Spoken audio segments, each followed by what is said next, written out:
We've seen a recent uptick in mysterious UFO sightings, with the latest being out of Chino Hills, California, where a swarm, look at this, of what looks to be UFOs were caught darting across the sky in a video obtained by TMZ. This isn't anything new. Sightings like this are taking place all across the country.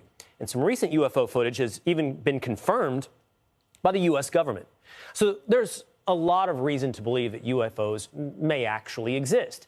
And here now to make sense of all of this is investigative filmmaker Jeremy Corbell. Jeremy, great to see you again. This latest footage. It shows a group of UFOs, and we should clarify: UFOs are unidentified flying objects. It doesn't mean flying saucer. It means we don't know what it is. And this right here, Jeremy, looks like a squadron. Well, here's the problem, is that UFO sightings have increased both from our military is reporting them as well as civilians. I get videos every day since our government admitted that UFOs are real and they fly with impunity in our restricted airspace. As you remember, this last 6 months, I've been obtaining and releasing military footage of UFOs that the Pentagon has been confirming.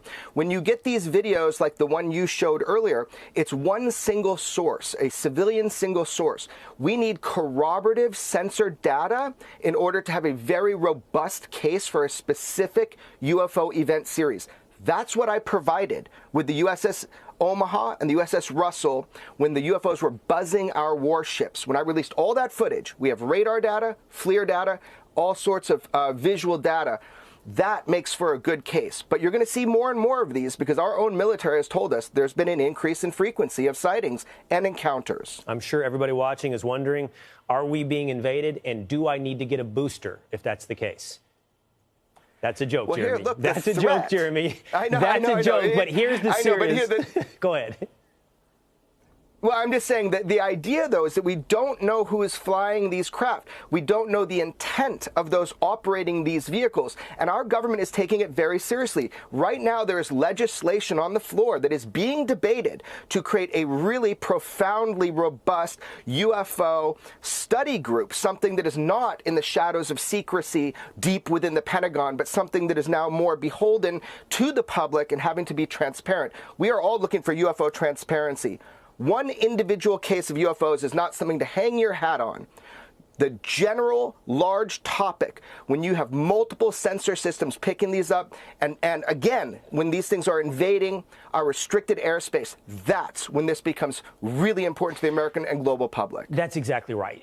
The point is, we can make jokes about whether or not it's aliens or flying saucers. The point is, it's unidentified. It's in our airspace. The United States government has acknowledged it. What could it be seems to be a fairly operative question that we're not getting transparent or honest answers in.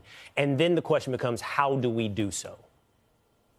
And every scientist on the planet is now opening their eyes, and it's dawning on them that there is data. We have evidence. We have great information that can be analyzed because these are craft.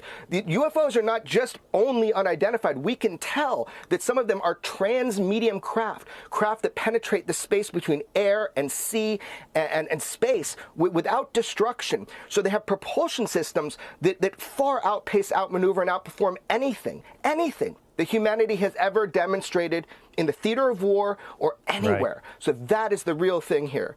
There's something going on. There's a technology. Whose is it? Yeah, no doubt. Whose is it? That's the question. Jeremy Corbell, always good to talk to you. Thank you.